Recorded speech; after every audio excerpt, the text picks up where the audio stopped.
Everyone, welcome back to Edumynds academy. And आज हम करने वाले हैं क्लास 11 का एवरेज टॉपिक, जो आपकी क्वांटिटेटिव एप्टीट्यूड में से है।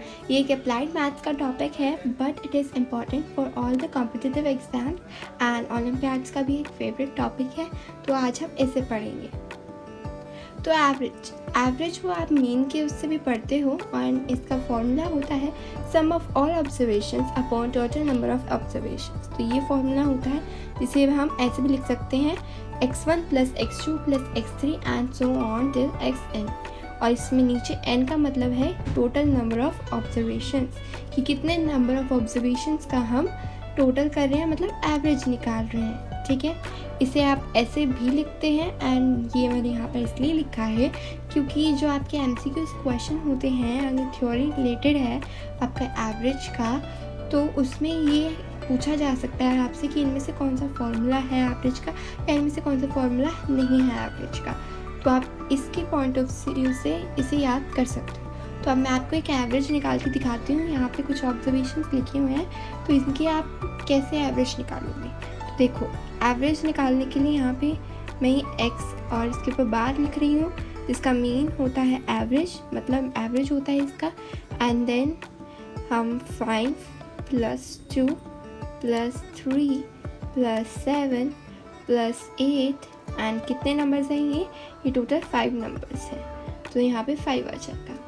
तो इनका प्लस करके अब हमारे पास क्या आएगा 25 अपॉन में 5, और इसको हम कैंसिल कर दें तो आएगा 5। तो मतलब कि इन ऑब्जर्वेशंस का जो कि मीन है या आप कह लो एवरेज है, वो 5 है। अभी हम एवरेज तो निकाल रहे हैं। कभी कभी हमारे पास क्वेश्चन आता है कि एवरेज इतना है, एवरेज समझो कि 5 ही ले लेते हैं हम। अगर इन ऑब्जर्वेशन का एवरेज 5 है, तो आप ये मुझे ये बताओ कि अगर हम हर एक ऑब्जर्वेशन के अंदर इतना नंबर ऐड कर दें, तो हमारी जो न्यू एवरेज है वो कितनी होगी। तो इसके लिए एक छोटी सी ट्रिक्स होती हैं, उन्हें देख लेते हैं।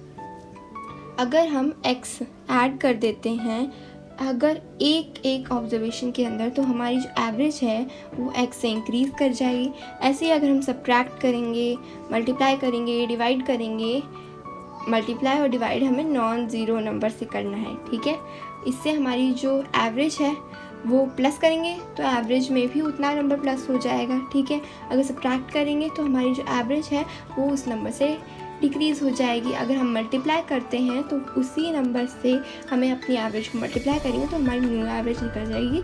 Same is the case with divide, जब हम डिवाइड करेंगे। और यहाँ पे नीचे 2 फॉर्मूलाज दे रखे हैं, मैं इसका यूज़ बाद में बताऊँगी जब मैं एक क्वेश्चन के फॉर्म में आपको इसको समझाऊँगी। तो पहले ये जो हमने पढ़े हैं ना, ये सारे इफ़ x इज़ एडेड वगैरह, ये सब मैं आपको करके दिखाती हूँ। ऑब्जर्वेशंस ये रहे जो हमने पहले में एग्जाम्पल लिया था, और उसका मीन हमारे पास 5 निकला था। तो अगर हम इसमें हर एक ऑब्जर्वेशन के अंदर लेट सपोज कितना ऐड करते हैं, 2 ऐड कर देते हैं। चलो 2 ऐड कर देते हैं, +2 कर देते हैं हर एक ऑब्जर्वेशन के अंदर। ठीक है, तो अब मीन निकालते हैं हम। 2 + 2 करेंगे, ठीक है, +3 + 2 करेंगे हम। ठीक है, वेट, देखो 5 में भी हम +2 कर देते हैं, and then 7 + 2, then 8 + 2 and upon में उतने ही ऑब्जर्वेशंस हैं, तो यहाँ पे 5 ही आएगा। ठीक है, तो अब इसे प्लस कर देते हैं। 2 + 2 कितना होता है, 4 होता है। ठीक है, 3 + 2 कितना होता है, 5 होता है। ठीक है, 5 + 2 कितना होता है, 7 होता है। फिर 7 + 2 कितना होता है, 9 होता है, +10 एंड देन नीचे यहाँ पर 5 ही आएगा। 4 + 5, देन इसके अंदर हम अगर ये सब कुछ प्लस कर देते हैं और उसके बाद देखते हैं, तो हमारा जो मीन निकलेगा वो निकलेगा 7, जो कि हमारा क्या होगा 5 + 2। तो इसका मतलब कि हमारा जो मीन है वो भी 2 से क्या हो जाए, इंक्रीज़ हो गया है। इसी की तरह से अगर आप मल्टीप्लाई करके देखोगे, डिवाइड करके देखोगे, तो सेम आएगा आपका आंसर। और अभी हमने 2 फार्मूलाज देखे थे पिछले उसमें, हम पहले वो भी मैं आपको बता रही हूँ। सम ऑफ n नेचुरल नंबर्स, मतलब कि अगर हमें किसी n नेचुरल नंबर्स, मतलब अगर हमें 3 नेचुरल नंबर्स का सम निकालना है तो कितना आएगा। ऐसे देखो, अगर हमें सम निकालना है वो भी 6n नेचुरल नंबर्स का, राइट। तो कितना आएगा, मतलब 5 + 2 + 3 + 4 + 5 + 6, ठीक है। इतने तक 6 तक हमें क्या निकालना है, सम निकालना है नेचुरल नंबर्स का। नेचुरल नंबर्स अगर नहीं पता है तो मैं बता देती हूँ। नेचुरल नंबर्स वो नंबर्स होते हैं जो हमारे 1 से स्टार्ट होते हैं, होल नंबर 0 से स्टार्ट होते हैं, ठीक है। और तो फॉर्मूला के अकॉर्डिंग देखो, फॉर्मूला क्या है, n + 1/2। तो यहाँ पे मैं फॉर्मूला लिख के देती हूँ आपको पहले, n + 1/2। तो यहाँ पे n की वैल्यू क्या है, 6, तो 6 + 1 एंड देन 2। तो 6 इंटू में कितना हो जाएगा, 7n/2, दैट इज़ 42/2, जिसका मतलब है 21। तो अब इन सब का प्लस करके देखो, 1 + 2 3, 3 + 3 6, 6 + 4, 6 + 4 कितना होता है आपका 10, 10 + 5 15 एंड 15 + 6 21। तो ये पूरा का पूरा एक फॉर्मूला है जिसके थ्रू आप सम ऑफ n नेचुरल नंबर्स निकाल सकते हो। और ये मैं आपको एवरेज में क्यों सिखा रही हूँ, क्योंकि लास्ट टाइम देखो आपका जो फॉर्मूला है सम ऑफ ऑल ऑब्जर्वेशन, तो अगर आपसे पूछा जाता है कि एवरेज बताओ 6n नेचुरल नंबर्स की, तो उसके लिए आपको सम भी तो पता होना चाहिए। तो उसके लिए ही मैंने आपको एक फॉर्मूला बताया जिसके लिए थ्रू आप इजीली निकाल सकते हो अपना सम ऑफ n नेचुरल नंबर्स।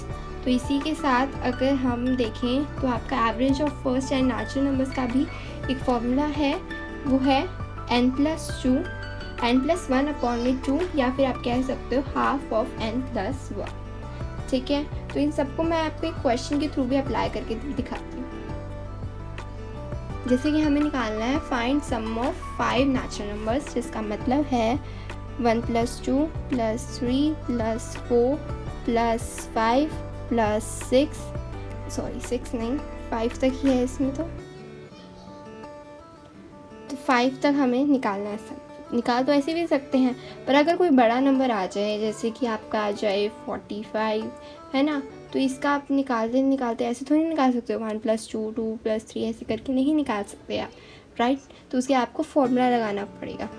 तो अब 5 के लिए हम क्या लगाएंगे, फॉर्मूला 5 × 5 + 1/2। तो 5 × 6/2।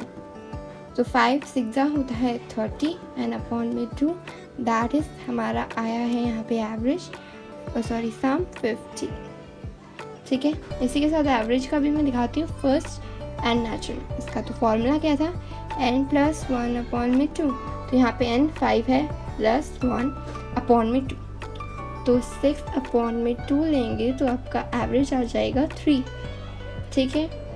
इसी के साथ मैंने 5 ही लिया था ना, फर्स्ट 5, और अगर हमें सम निकाल लिया है 5 नेचुरल नंबर्स का, अगर हमने सम निकाल लिया है तो इससे एवरेज निकालना भी आसान है। क्यों, क्योंकि टोटल नंबर ऑफ ऑब्जर्वेशंस हमें 5 गिवन है एंड हमारा 15 निकला है सम, तो अपॉन में 5 कर दो जो कि आपका मीन मतलब एवरेज का है। तो हमारा यहाँ पे एवरेज क्या आ जाएगा 3, एंड इस फॉर्मूले से भी हमारा एवरेज क्या निकला है 3 निकला है। इसी की तरह से ये वेरीफाई हो जाते हैं दोनों फार्मूलाज, ठीक है। आगे बढ़ते हैं, एक कंबाइंड एवरेज का भी फॉर्मूला आता है आपके पास, और इसकी ज़रूरत कब पड़ती है, जैसे एक क्लास है, स्कूल में आपकी क्लासेस होती हैं और सेक्शन है ABCD। सेक्शन A में इतने स्टूडेंट्स हैं और उसकी एवरेज अगर आपको दे देते हैं, और ऐसे ही करके सेक्शन ABCD चारों सेक्शन की आपको दे देते हैं एवरेज, और उनमें कितने बच्चे हैं, तो आपको बताना पड़ेगा कि उस पूरी क्लास की एवरेज क्या होगी, राइट। उस क्लास के एग्ज़ाम जो लिया होगा उसके मार्क्स की कितनी एवरेज होगी, तो उसको फाइंड आउट करने के लिए आप कंबाइंड एवरेज का फॉर्मूला लगाते हो। तो इसके लिए मैंने यहाँ पर एग्जांपल के रूप में यहाँ पे लिख दूँ, अगर मीन 4 है और उसमें हमें नंबर ऑफ़ दे रखे हैं ऑब्जर्वेशंस 2 और यहाँ पे 6 एंड यहाँ पे 2। तो इसका क्या मीन निकलेगा देखो, तो यहाँ पे मतलब क्या बोल रखा है, n इंटू में x1 मतलब 4 इंटू में 2 एंड देन प्लस का साइन है प्लस एंड देन 6 इंटू में 2, और ये सोन चलता रहेगा जब तक आपको जितने दे रखे हैं, ठीक है, numbers and with their mean. N upon में n1 प्लस n2 मतलब कि 2 प्लस 2 दैट इज 4। तो यहाँ पे आप देख सकते हो 4 2 का कितना होता है आपका 8 होता है यहाँ पे प्लस में, एंड देन 12 अपॉन में 4 जो कि आप आएगा 20 एंड अपॉन में 4 जो कि यहाँ पे आपका कंबाइंड एवरेज भी 5 आ गया, ठीक है। तो इसी के साथ हमारा कंबाइंड एवरेज का भी हो चुका है। और इसमें एवरेज में अगर आप इकोनॉमिक्स में देखो अपनी, तो उसमें आपको वेटेड एवरेज भी दे रखा होगा, right, weighted arithmetic mean, and एक और दे रखा होता है आपको जो कि आपका आता है करेक्ट अर्थमेटिक मीन। तो वो इकोनॉमिक्स का टॉपिक है, बट आपके एवरेज से ही रिलेटेड है, तो मैं उसकी अलग से वीडियो अपलोड कर दूँगी।